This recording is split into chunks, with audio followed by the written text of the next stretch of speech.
지금 시장에서 엄청난 화제를 보고 있는 게 바로 스텔라 루멘이죠. 그리고 이 스텔라 루멘은 우리의 리플 XRP랑 상당히 근접해 있습니다. 이번에 미국 월가의 심장이라고 불리는 한 기관에서 굉장히 중요한 발표를 남겼습니다. 근데 그 발표를 듣고 우리 구독자분들께서는 오히려 가슴이 살짝 내려앉으신 분들도 계실 텐데요. 이유가 뭐냐? 그렇게 기다리던 이번 월가의 첫 번째 선택이 우리 리플 XRP가 아니었기 때문입니다. 그렇다면 이게 정말로 XRP한테 안 좋은 악재성 뉴스인지 아니면 모두가 놓치고 있는 또 다른 의미가 숨어 있는 건지 살펴보도록 하겠습니다. 이번 영상 끝까지 시청하시면 왜 이번 발표가 사실은 XRP한테 더 큰 그림을 가지고 있는지 그 이유를 조금 더 정확하게 보시게 될 겁니다. 먼저 무슨 일이 있었는지부터 짧게 정리드려 볼게요. 미국의 DTCC라는 회사가 있습니다. 이 회사가 미국에서 사고 팔리는 거의 모든 주식과 채권의 거래를 정리해주는 곳이죠. 쉽게 말씀을 드리자면은 미국 금융시장의 중앙 창고 같은 역할을 하고 있어요. 이 DTCC가 이번에 자기들이 보관 중에 있는 자산을 블록체인 위에 올려가지고 토큰으로 만들겠다 이렇게 발표를 남겼는데 그 첫 번째 파트너로 선택한 블록체인이 바로 리플이 아니라 스텔라라는 코인이었습니다. XRP가 아니었다라는 거예요. 그래서 여기까지만 들으시면은 리플 홀더 입장에서 솔직히 기운이 빠지실 수 있겠습니다. 몇 년 동안이나 우리가 결국에 미국 금융권이 XRP를 선택할 거다 뭐 이런 이야기를 들어왔었으니까요.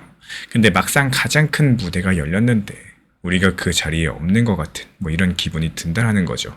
근데 바로 이런 지점에서 이 대부분의 사람들이 놓치고 있는 단어가 하나 있습니다.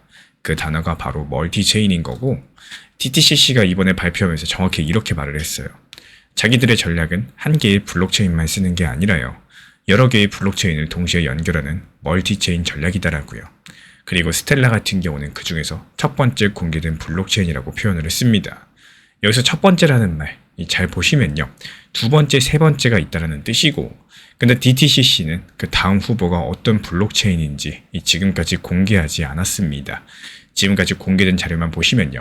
그 다음 후보들은 평가 중이라고만 평가가 돼 있어요. 그럼 여기서 두 번째 후보로 가장 유력한 블록체인이 어디일까요? 지금 시장의 많은 분석가들이 리플 XRP의 블록체인을 가장 유력한 다음 카드로 보고 있습니다.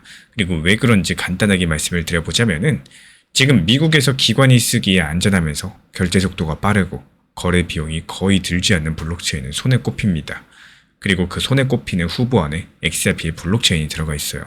리플이라는 회사가 몇 년 동안 미국 금융권과 협력해온 흐름들을 봤을 때 충분히 합리적인 추론이겠죠. 그리고 여기서 조금 더 재밌는 건요. 사실 이번에 선택된 스텔라라는 블록체인은 XRP랑 아주 깊은 연관이 있습니다. 스텔라를 만든 사람의 이름은 제드 맥칼렙이고요.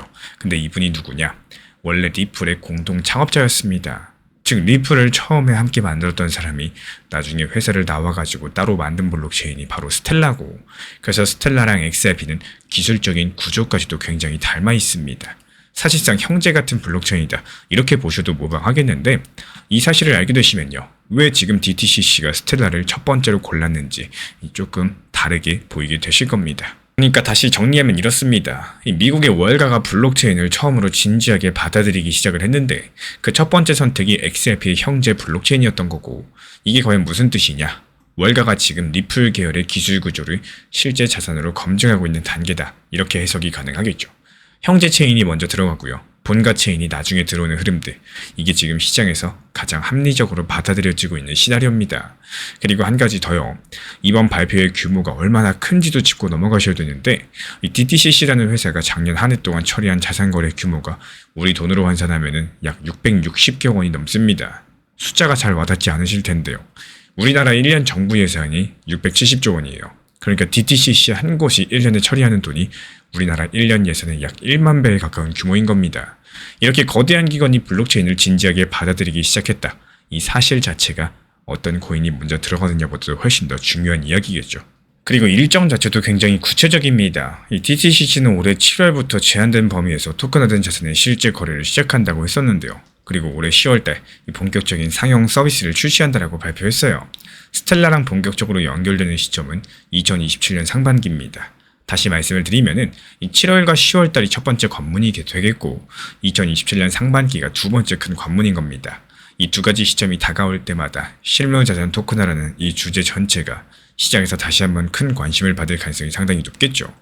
이걸 XRP 입장에서 가장 가능성이 높은 시나리오 한 가지로 말씀을 드려보자면요. 지금 다양한 가능성이 있을 수 있겠지만 이 지금까지 공개된 정보만 놓고 가장 합리적으로 보이는 흐름들은 이렇습니다.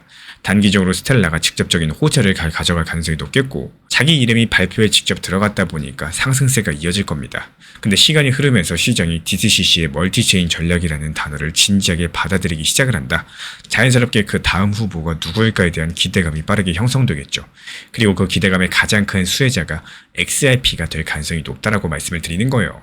왜냐면 지금 시장에서는 사실상 그만한 조건을 갖춘 후보 블록체인이 많지가 않기 때문에 지금 시점에서 가장 합리적으로 그려본 시나리오라는 점 반드시 기억해 주시기 바랍니다. 그래서 가격의 흐름으로만 보면은 단기적으로 스텔라 쪽 모멘텀이 더 강력하게 나올 수가 있겠고, 하지만 7월달에 DTCC의 첫 번째 실제 거래가 시작되고요.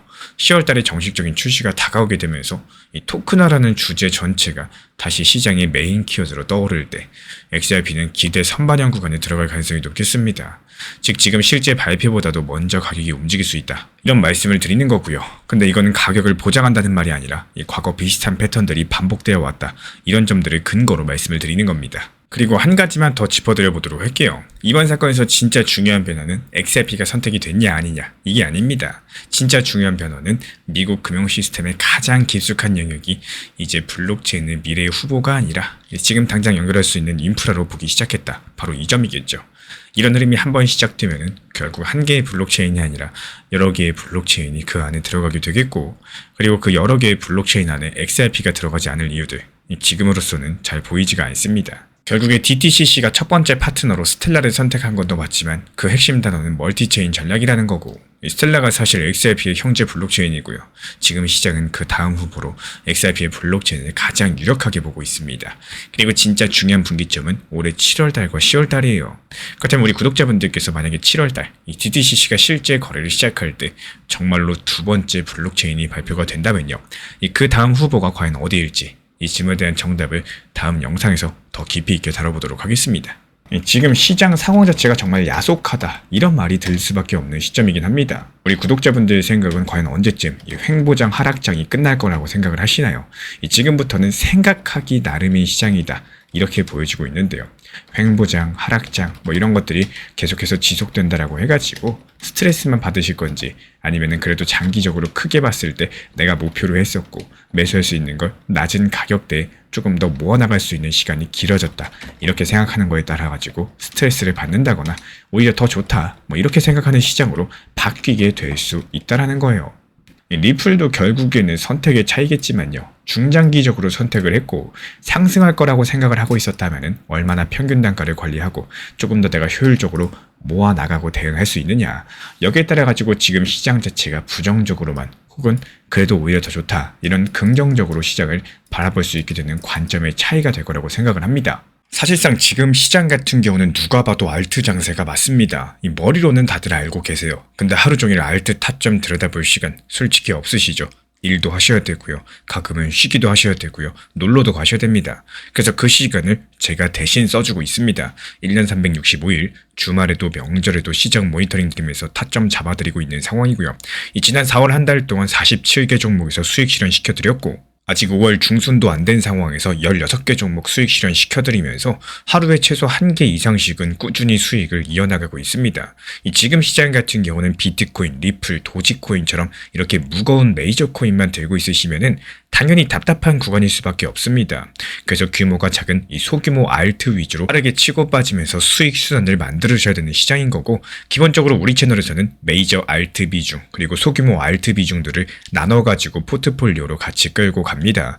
이 수익 타점 정보 커뮤니티 입장 원하시는 분들은 구독과 좋아요 눌러주시고 화면에 보이는 번호로 문자 신청 남겨주시면 입장 안내 바로 도움드리겠습니다. 제가 안내해드리고 있는 코인 신사 채널 멤버십 전용방에 대해서 짧게 설명드려 보도록 하겠습니다. 리플, 암호화폐 시장에 대한 중요한 이슈, 그리고 브리핑이나 시장의 흐름에 대한 전문적인 분석 내용 설명과 함께 차트상의 기술적 분석, 온체인 지표와 투자 심리에 대한 내용들을 같이 안내 도움드리고 있고, 가장 중요한 투자 심리를 컨트롤하기 위해서 포트폴리오의 구성에 대한 노하우, 투자 심리 컨트롤에 대한 내용도 같이 안내드리고 있습니다. 코인 신사 스터디 멤버십 가입하신 분들께서는 아래 번호 혹은 신청 링크 통해서 남겨주시면 제가 연락드리고 있고, 안내 설명과 함께 신사 채널 리플 전용 멤버십 방에도 입장 안내 설명드리고 있습니다.